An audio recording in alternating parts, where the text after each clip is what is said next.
Hello everyone!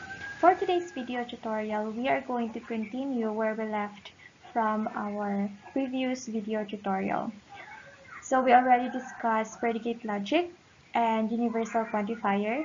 Now let us proceed to the second quantification process, which is the existential quantification.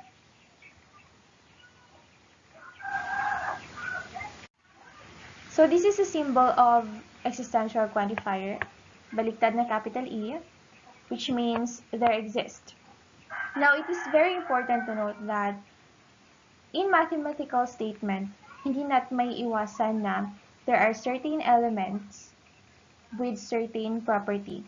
Ibig sabihin, an element can be either true or false. So going back to the universal quantification, yung rule ni or yung purpose ni universal quantification is that it always assumes that all elements are true, right?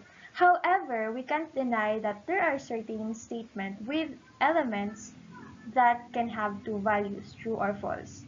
So we can express that statements that has an element with certain property using an existential quantification. So this is the form of existential quantification.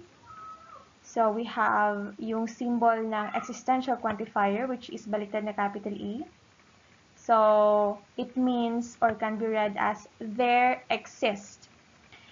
And this here, naka-color green na letters, we have, or we can read this as the X element in the domain D. Okay.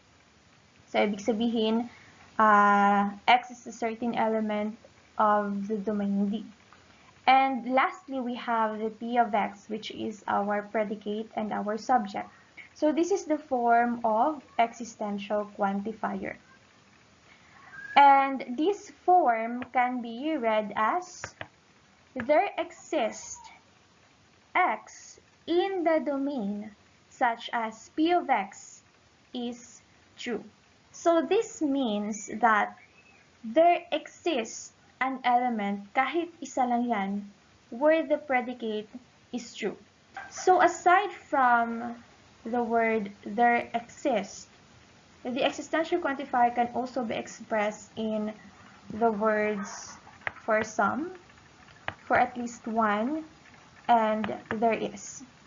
So with the use of this other expression of existential quantifier, this form here can be read as for some P of X, or di kaya there is at least one X such that P of X, or di kaya there is an X such that P of X.